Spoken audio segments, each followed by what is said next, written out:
सद्गुरुनाथ महाराज की जय, महायोगी स्वामी उमानंद सरस्वती की जय. Friends, there's a possibility I might go live tomorrow on 3rd. Yes, that's tomorrow, between 10 to 2 with a workshop Kundalini Yoga at near Aund. Of course, it will be in Marathi. But today, while trying to prepare my presentation, I've come across very beautiful thoughts. So I thought I would like to share them with you. Of course, these are contents from a text written by my Guru, that is Mukteshwari. And it's in a poetic presentation. But the second, there are two parts of 1500 couplets only. The second part has something very nice to tell. I will be sharing almost the whole text, but right now, what I came across, I thought I would like to share it with you.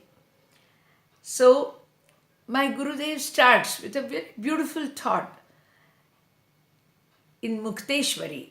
Of course, she has written it as a dedication to her Guru, Muktanand Baba. So let's read and see what we have here. My Gurudev says, to even be born as a human being is itself a very great grace of God. To be born as a human being. So therefore, the saints, they keep on telling us that try and know this body. Try and discover what is it? What is it? And the only way you can discover it is by meditating upon it. Yes. We need to know much more than we really know about the body. Why know it? Because that's the only way you will know what is an immortal drink. Amrit. What is Amrit? So what is elixir or divine nectar? The only way to know how does it taste, how is it, what is it? It is important that we meditate. Now, not only know the divine elixir, but also attain a very immortal state, highest state to which a human being can go to. This particular form that we achieve, my Gurudev says it's actually a temple. I know. We hardly ever think of this. We've got to just try and now replace the values. X is equal to Y and whatever it is. So we have to change the value. So we are going to consider a human body is equal to a temple. But who resides there in this temple? Who resides? So the goddess who resides, she is called Nileshwari. Nileshwari. Yes, something to do obviously with the blue color. So let's see. We've got to discover. I'm just introducing what my Guru has told. And it is the only source of attaining the ultimate Lord. The physical form of a human being is the only source through which we can know the ultimate reality, the truth, the God. What is the beauty of this body? It is made of 72,000 channels, energy channels. They are called Nadi. Okay. Now, you will say, my God, are we supposed to study all those 72,000 energy channels? No. We just need to know the only center one. The center nadi. It is Madhya Nadi. Now, where does she dwell? She dwells in Sushumna. I know the names are not very familiar to some of you. We'll introduce it gradually to you. But I had to share this with you all today. So, we have to learn and try and know this Sushumna and the Madhya Nadi, that is the central one. Out of the 72,000 channels, we need to know just one, and that one lies in Sushumna. How can we know her? Through meditation. And once you know her, what are you called? The enlightened one. Okay. Now, who lives in these 72,000 channels? Somebody must be living there. They can't be empty. So, there is the seer in us, the protector in us, the knower in us, the bliss, one who enjoys the bliss in us. He or she, you can call. It's actually God. So whether it's female or male, you decide. But this Lord dwells here. And because of this existence of God in this particular channel, the channel becomes a source of awareness. This nadi becomes the source of human awareness. We start realizing anything, that realization, it is born here. This is the place, the abode of Lord in us. So therefore, just enjoying the beautiful delicacies of the food, the luxuries of bed, the comforts of the home, I think we need to know a little more, a little more. We need to know about this form that you are blessed with.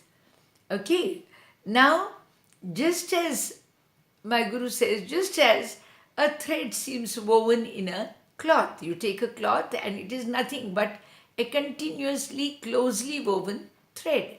Similarly, this entire body is nothing but a closely woven network of this energy, Chiti Shakti, whom we call Kundalini. Kundalini.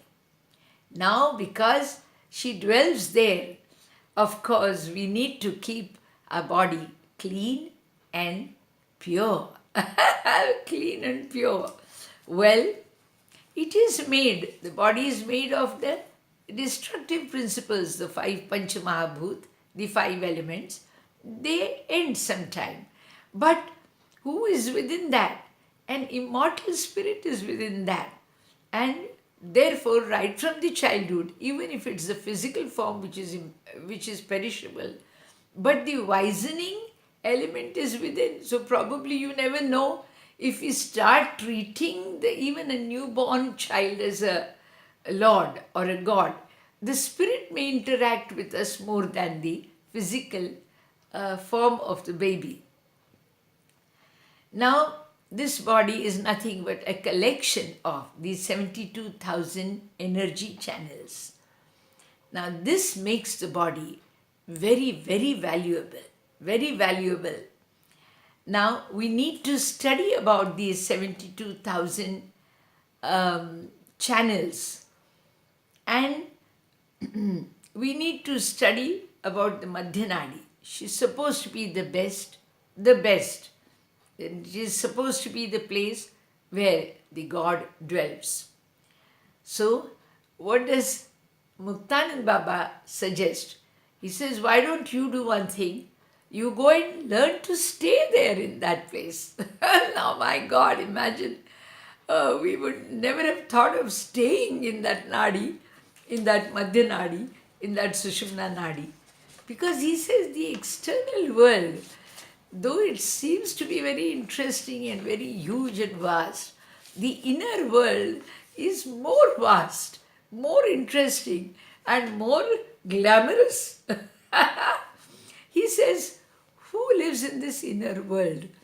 So Muktanand Baba says, so says my Gurudev through the book, that there is a very beautiful divine light which dwells. It's a flame, Jyot. Jyot is a flame, a light which lives in this innermost world, which is the source of intuitions, which is the source of awareness. Now, this it is said to be in our heart, dwell in our heart. Not only that, it's like a pure crystal, sphatika saman, pure crystal. And what dwells there along with this flame? A world of laughter, joy, peace, bliss, all that stays there. The one who can get engrossed in her,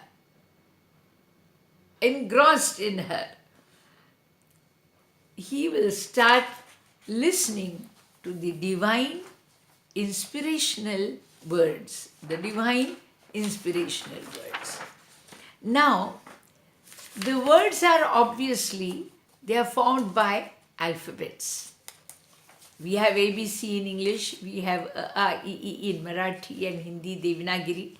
These words dwell there. But the beauty in that text is it tells you they dwell in the form of goddesses, gods and goddesses. And where do they dwell? Where do they dwell? They dwell in what is known as the chakras. The chakras, yes, we need to study the 72,000 nadi. No, not really, just one nadi, Sushumna. And we need to study these words which lie as goddesses. They are gods and goddesses. Friends, it's not so difficult for us to imagine the words to be gods and goddesses, alphabets to be. Because when you go to temples, you see a stone statue and you still consider it as God. So, for a human brain, it's not so difficult. So, I'm going to talk about all this and I'm going to tell about much more. We'll continue with this talk just after a few more days. After 5th or 6th, I might be a little free. But tomorrow, you can hear me. Probably, if I go live, let's hope it is made easy for me. It's a workshop at Aund. And I will be going for at least first 2 hours of the talk. I might be able to give you something live, but in Marathi. Be with me if you can. This is Swami Radhikananda discussing the beauty of the form given to a human being. Thank you.